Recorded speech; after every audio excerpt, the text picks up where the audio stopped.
अग्निदासु से त्वं अग्निभद्रं करिष्यसि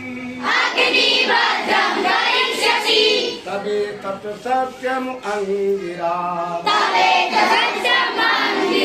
यत् अग्निदासु से त्वं अग्निभद्रं करिष्यसि तदेतत् सत्यम् अंगिरा। अब देखो इस मंत्र का मतलब समझने से पहले थोड़ी बात और समझिए। ये मंत्र यज्ञ के बारे में बता रहे हैं, यानी वेद में जितने भी मंत्र हैं वो सब यज्ञ के लिए है। तो यज्ञ का मतलब आप पहले समझिए, यज्ञ क्या होता है। केवल यज्ञ कुंड में आहुति लगा देना ही यज्ञ नहीं होता। आप रोजाना यज्ञ करते हैं, प्रतिदिन हर व्यक्ति प्रतिदिन यज्ञ करता है, लेकिन वो समझता नहीं है कि हम यज्ञ कर रहे हैं। अगर वो ये समझने लगे कि हम यज्ञ कर रहे हैं तब वो कामयाब हो जाए। यज्ञ का मतलब होता है जीवन शैली, लाइफ स्टाइल। हमें अपना जीवन कैसा रखना है, जैसा जिसका लाइफ स्टाइल है वैसा ही उसका यज्ञ है। अब जो यज्ञ हमें सिखाता है लाइफ स्टाइल, यज्ञ के बहाने से, यज्ञ तो बाहरी एक प्रक्रिया है, उस तरह से हम अपना लाइफ स्टाइल सीखते हैं। अब इस चीज को साइंस जानने वाला ही समझ सकता है। बिना साइंस के यज्ञ का एक भी मंत्र समझ में नहीं आ सकता। ये भी साइंस को अच्छे से समझोगे तब यज्ञ के मंत्र समझ में आएगा। साइंस नहीं समझ पाओगे तो यज्ञ के मंत्र समझ में नहीं आ सकते। अब देखिए, यज्ञ का मतलब है जीवन शैली, लाइफ स्टाइल। यज्ञ बताता है कि हमें कैसा जीवन जीना चाहिए, कैसी शैली रखनी चाहिए। सबसे पहले बताता है यज्ञ सफाई। आपने कहीं गंदी जगह पे यज्ञ होते देखा? सबसे पहले सफाई करेंगे या नहीं करेंगे, तभी यज्ञ स्टार्ट होगा। तो हमें अपने जीवन में कोई काम स्टार्ट करने से पहले यज्ञ आदेश करता है कि कोई काम शुरू करो पहले सफाई करो। उठो सुबह को, शरीर की सफाई करो, जहाँ रहते हो उस स्थान की सफाई करो, जो कपड़े पहनते हो उनकी सफाई रखो। यानी सबसे पहला लाइफ स्टाइल है सफाई, या नहीं है? कभी गंदी जगह पे यज्ञ नहीं होगा। कितना भी गंदा आदमी हो, कितना भी आलसी आदमी हो, अगर यज्ञ करवाएगा तो सफाई जरूर करेगा, या नहीं करेगा? तो सिखाता है जीवन शैली, क्योंकि एक जीवन शैली है। दूसरा है सहयोग सम्मान। सहयोग मिलजुल के होता है। 4-5 आदमी मिलते हैं कि भाई तुम लकड़ी ले आओ, तुम घी ले आओ, तुम ये चीज ले आओ, तुम वो ले आओ, तुम पंडित जी को बुला लाओ, तुम मम्मी को बुला लाओ, तुम पापा को बुला लाओ, सब एकत्रित होके यज्ञ करते हैं। यानी सहयोग की भावना और सम्मान की भावना। आपने जहाँ यज्ञ हो रहा है वहाँ झगड़ते हुए देखे हैं लोग? कभी झगड़ा नहीं होता। और जहाँ डीजे बज रहा होता है वहाँ लड़ाई होती है, वहाँ अक्सर लड़ाई होनी है। बहुत कम चांस है कि थोड़ा बहुत झंझटबाजी ना हो। तो वहाँ भी लोग इकट्ठे होते हैं, यज्ञ में भी और डांस पार्टी डीजे वगैरह में भी। वहाँ झगड़ा होता है, लेकिन यहाँ झगड़ा नहीं हो सकता। अगर कोई थोड़ा गर्म पड़ेगा भी तो कुछ लोग उसे तुरंत समझा देंगे, अरे धार्मिक काम हो रहा है। तो दूसरा जीवन शैली है कि हमें एक दूसरे का सहयोग करना चाहिए। पहला, सबसे पहले सफाई, दूसरे नंबर पे सहयोग और आदर सत्कार सबका करने की आदत। ये यज्ञ से आती है या नहीं आती है? तीसरा, पेड़ पौधे जानवरों की रक्षा। यज्ञ करने वाला, यज्ञ कराने वाला पेड़ पौधे जानवरों की रक्षा जरूर करेगा। गाय को सबसे पहले जरूर खिलाएगा, या नहीं? जैसे ही यज्ञ संपन्न होगा सबसे पहले गाय को खिलाएगा। पेड़ पौधों पर जल चढ़ाएगा, जाओ पीपल के पेड़ पर जल चढ़ाओ, होता है। यानी पेड़ पौधों और जानवरों की रक्षा करना तीसरा लाइफ स्टाइल, यानी मनुष्य का लाइफ स्टाइल यही होना चाहिए। उसे सफाई की आदत होनी चाहिए, उसमें सहयोग करने की आदत होनी चाहिए, सम्मान करने की आदत होनी चाहिए, पेड़ पौधों को रक्षा करने की आदत होनी चाहिए, जानवरों की रक्षा करने की आदत होनी चाहिए। ये यज्ञ के माध्यम से यज्ञ यही संदेश देता है। बुजुर्गों की सेवा, बड़े बूढ़े जो भी हैं, हमसे उम्र में बड़े हैं, सब यज्ञ संपन्न होता है, एक पैर छूते हैं या नहीं। बुजुर्गों का सम्मान, बुजुर्गों की सेवा, इसके लायक स्टाइल आता है। और पढ़ने लिखने का अभ्यास। तुमने कभी इतने मंत्र बोलते हैं यज्ञ करने वाले पंडित जी किताब से बोलते हुए देखे? और बच्चे आजकल जो नए नए तरीके से पढ़ रहे हैं, नकल की आदत रखते हैं या नहीं? सोचते कि जुगाड़ से एग्जाम में पास हो जाए, पढ़ने का अभ्यास नहीं करते। तो ये 1 2 3 4 5 ये 5 यज्ञ जो आदमी डेली करता, नहीं करते हो, सफाई नहीं करते हो तो आप यज्ञ नहीं करते हो, सहयोग किसी का नहीं करते हो, आप यज्ञ नहीं करते हो, सम्मान किसी का नहीं करते हो, आप यज्ञ नहीं करते हो। और यदि आप सफाई डेली करते हैं तो आप यज्ञ करते हो। यदि आप एक दूसरे का सहयोग करते हो, सम्मान करते हो तो आप यज्ञ करते हो।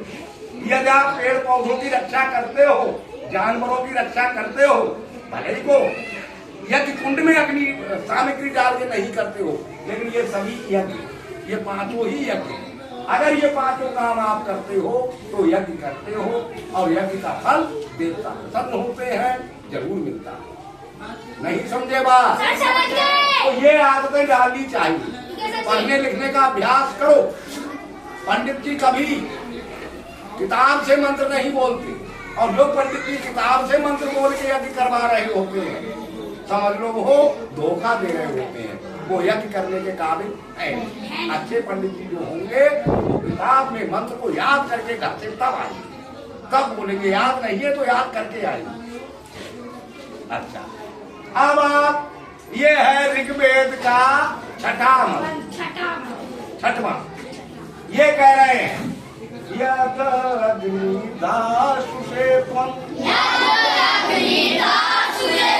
अग्निभद्रम करिष्यसि। हे अग्निदेव, क्या कह रहे हैं? आप यज्ञ करने वाले को जो भी वस्तुएं प्रदान करते हो, अग्निदेव ही सब कुछ देते हैं। हे अग्निदेव, आप यज्ञ करने वालों को जो भी वस्तुएं प्रदान करते हो, तबे तत् सत्यम अंगिरा। अग्नि भद्रम करिष्यसि का मतलब हो गया जो भी कुछ देते हो, प्रदान करते हो, उपलब्ध कराते हो, वो भविष्य में अगले यज्ञ में आपको ही प्राप्त हो जाता है। अब देखिए, ये बात अब आपकी समझ में नहीं आई कि जो कुछ अग्निदेव हमें देते हैं वो हम भविष्य में यज्ञ करके उन्हीं को दे देते। ये बात आपकी समझ में नहीं आई। क्यों नहीं आई? साइंस ना जानने के कारण। अब देखिए साइंस कैसे दे देते हैं। फूड चैन आपने किताब में पढ़ा है। कहने का मतलब ये है, ना तो मंत्र को ठीक से समझ पाते, ना ही किताब में जो बात लिखी है उसे ठीक से समझ पा रहे हो। अब दोनों को मैच करके ठीक से समझो। ये मंत्र कह रहा है, हे अग्निदेव, आप यज्ञ करने वालों को जो कुछ भी देते हो वो भविष्य में होने वाले यज्ञ के द्वारा आपको ही प्राप्त हो जाता है। फूड चैन से समझिए इस बात। फूड चैन में 2 तरह के होते हैं, एक ऑटोट्रॉफ, एक हाइड्रोट्रॉफ। ये हम आपको पढ़ा चुके हैं ना। ऑटोट्रॉफ को हम प्रोड्यूसर भी कहते हैं, वहां पे लिखा नहीं है लेकिन समझ लेना। ऑटोट्रॉफ को हम प्रोड्यूसर भी कहते हैं और हाइड्रोट्रॉफ को हम कंज्यूमर भी कहते हैं। हाँ, इसका मतलब हुआ उत्पादन करने वाला, बनाने वाला। नहीं समझे? और हेटेरोट्रॉप्स का मतलब हुआ ग्रहण करने वाला, है ना। उत्पादक उपभोक्ता जो उपयोग करता है, फैक्ट्री कोई चीज करती है तो वो प्रोडक्ट करती है। प्रोडक्ट को जानते हो? यहाँ तो सब कंपनियां प्रोडक्ट। तो प्रोडक्ट प्रोड्यूसर, पेड़ पौधे भोजन के प्रोड्यूसर हैं, उत्पाद करते हैं, बनाते हैं और हम उपयोग करते हैं। तो हम हेटेरोट्रॉफ हैं, यानी हम कंज्यूमर हैं। समझ गए? अब पेड़ पौधों को भोजन बनाने के लिए क्या चाहिए? मिनरल्स चाहिए। अब आपको हमने चट्टानों के बारे में अभी 2-1 दिन में ही पढ़ाया है। चट्टानें मिनरल्स की बनी होती है, या तो उसमें 2 मिनरल है या 2 से ज्यादा है। वो टूट के कैसे टूटी? एयर, वाटर और सन, हीट। एयर, वाटर, हीट से। अब एयर का भी रीजन हीट है, वाटर का भी रीजन हीट है। ये हमने बताया, वो अग्निदेव ही है ना, जिन्होंने चट्टानों को तोड़ के मिनरल्स को बारीक कर ताकि सोयल बनी। वहीं से पेड़ पौधे मिनरल्स लेते हैं। अगर ये चट्टान ना टूटे, बारीक ना बने, सोयल ना बने, तो पेड़ पौधों को मिनरल्स नहीं मिल पाएंगे, भोजन नहीं मिल पाएंगे। उसका कारण अग्निदेव ही है, क्योंकि एयर भी अग्निदेव से और वाटर का कारण भी अग्निदेव। और चाहिए वाटर, पौधों को क्या क्या चाहिए? मिनरल और वाटर और सनलाइट, सूर्य की रोशनी। इन 3 चीजों से पौधे अपना भोजन बना के तैयार करते हैं। जब ये भोजन बनाते हैं और अपने इस्तेमाल में लेते हैं, बचा हुआ भोजन हेटेरोट्रॉफ हम लोग लेते हैं। अच्छा, अब ये रिलीज क्या करते हैं? छोड़ते क्या है? भोजन बनाते तो वेस्ट भी बनता है, मतलब कुछ बेकार की चीज भी बनती है। वो बेकार की चीज बनती है ऑक्सीजन। क्या बनता है? ऑक्सीजन। पेड़ पौधे जब भोजन बनाते हैं तो, और यहाँ एक चीज नहीं लिखी हमने, शायद कार्बन डाइऑक्साइड नहीं लिखी इसमें, नहीं लिखी सनलाइट, और एक चीज और है कार्बन डाइऑक्साइड।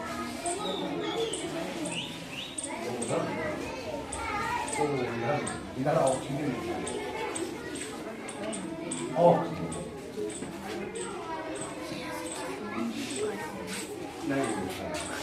ये कार्बन डाइऑक्साइड, ये भी चाहिए इन्हें भोजन बनाने के लिए। कार्बन डाइऑक्साइड गैस भी चाहिए, मिनरल चाहिए, वाटर चाहिए, सनलाइट चाहिए, कार्बन डाइऑक्साइड चाहिए। अब ये बदले में फिर देते हैं, छोड़ते हैं क्या क्या? ऑक्सीजन छोड़ते हैं, वाटर वेपर छोड़ते हैं, ग्लूकोज वही भोजन होता है इनका बनाया हुआ, तो ये स्टोर कर देते हैं। जो पेड़ पौधे भोजन बनाते हैं, ग्लूकोज। अब ये चीज हम ले लेते हैं, ऑक्सीजन भी हम ले लेते हैं या नहीं ले लेते हैं? ये फूड चीज चाहे पौधे ने भोजन बनाते समय जो ऑक्सीजन छोड़ी वो हमें चाहिए। वाटर वेपर यानी भाप जो छोड़ी वो भी हवा को मुलायम करती है, नमी लाती है हवा, जिससे हमें सूखा नहीं होता, वरना हमारी त्वचा सूखी हो जाती है। कभी कभी देखा होगा जब वाटर वेपर कम हो जाता है, जलवाष्प कम हो जाती है हवा में, तो हमारी स्किन सूखने लगती है, सफेद सफेद सी होने लगती है, वो वाटर वेपर कम होने लगती है। तो ये भी हमें चाहिए और ग्लूकोज भी हमें चाहिए। जब भोजन पचता है तो सबसे पहली बॉन्ड ग्लूकोज। अब ये हमने ले लिया, या ऑटोट्रॉप्स हेटेरोट्रॉप्स ने ले लिया।